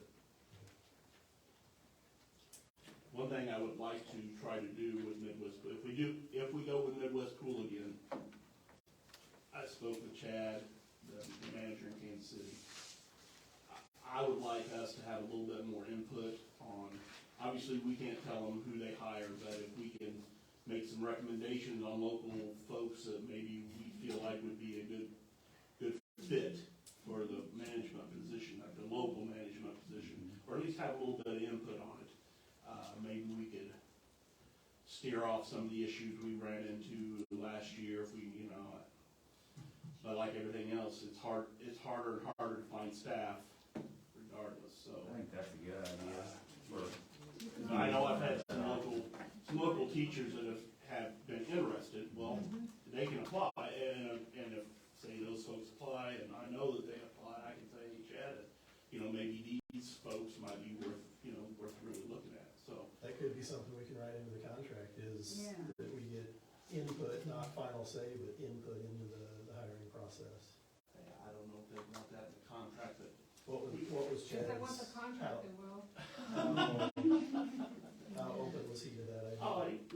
They're. I mean, I would assume it's in their best Yeah, interest it's to in have their a best, satisfied customer. exactly, it's in their, but they don't wanna hire somebody that's gonna be problematic, And neither does Cameron. right, so, it's,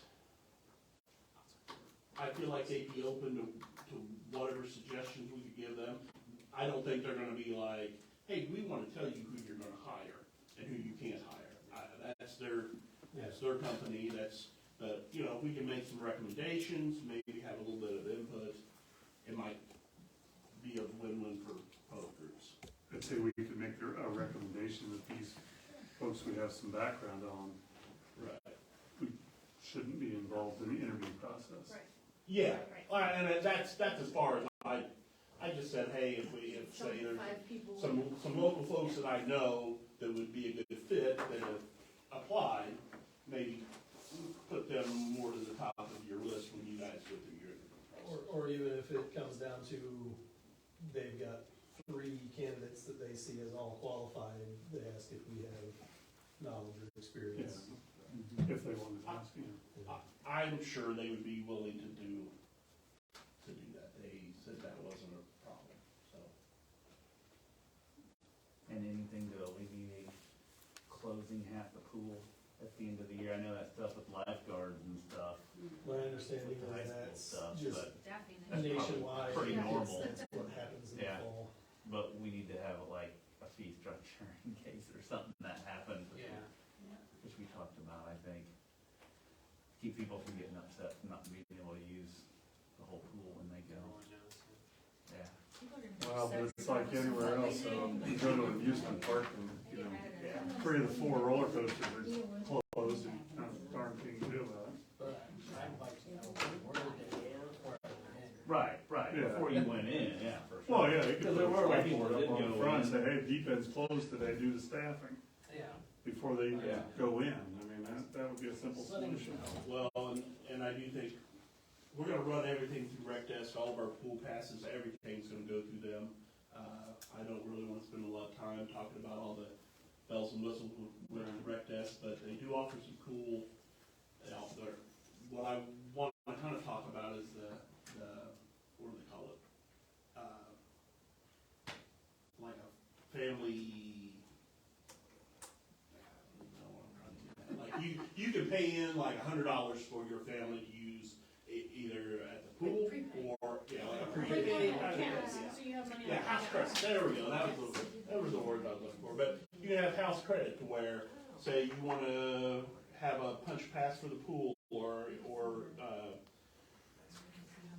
whatever, day pass to go to the pool, then that night you can go to the ball fields and buy concessions, or vice versa, you have $100 of credit that your kids can use, or you can use, or whatever, so. So this will replace what we we're- used we're- last Yeah, year, we're not correct? using those guys again, and they were okay, but rec desk can do it all for roughly the same price, Okay. so. So we're gonna have the equipment at, say, the concession stands, Yeah, front are- desk at the pool. Yeah, all of those things. Really, we were able to use all the same hardware and stuff that we used this last year can be used. Any PC can run. And then what the patron just has like a tag or something, or a, It'll be on the phone probably, or something like this. yeah. Okay. Yeah, well, So will that eliminate that? Yeah, is it gonna be cash only again? Wasn't it cash only last year? no, you could use credit. It'll be easier to do either one. I think I I like that paying into the account, that'll be the same as school lunches, you just Oh, yeah, that's deposit fine, money that's and it great. gets debited from that account. I think every you time could go. pay with the card online, but you have, in person, you Yeah, have to pay yeah, cash? you could. Now you'll be able to do both. You'll be able to pay online, you'll be able to pay at the facility. Okay. Yeah. Yeah, there was It- something we. It wasn't great, but we battled through it. Now that we, this will be better. It'll be better all the way around. Yeah, and people tend to spend more money when they just use a debit card. Exactly. Well, there's a preloaded Believe me, account. I know. Cheapskates, chill. We're gonna set our Just swipe it, just swipe it.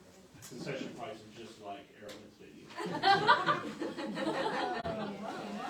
And we can practice for free, but $25 a coat. And unfortunately, if you sold beer, I'd probably do it. Well, that's a discussion for another night. We're just gonna have Bill sit in the lawn chair. I can't imagine us doing like men's slow pitch softball without some beer or something. I'm sure the city insurance wouldn't like it. Yeah. As a matter of fact, that's why one of the reasons the men's league that used to be up on the hill went down the Elks, because you couldn't drink. Half the team said screw it and left. I don't know how people play softball when drinking, but When I played league, you always wanted to play the best team late in the day, because they didn't drink it all Yeah. day. one thing I've never done, played softball and drink. No. Now afterwards, it's a different story. During, no way. So there is one more topic on the agenda, playground equipment at Rec Park. I don't know, is there constructive conversation to be had on that tonight? Probably can't find my agenda. That was the last day, but I can't think of, at this stage, maybe just Thanks, everybody. Thank you. push that off a little further. I mean, we all agree we need it, but I mean, Yeah. what else is there to discuss about it? Just don't know how to necessarily pay for it. Just Right. putting it all into the budget scheme, and I don't think that that's an exercise for tonight. No. We all I agree. went on the mega ball the other day, but that $4 didn't go very far. New drawing tomorrow night, bud.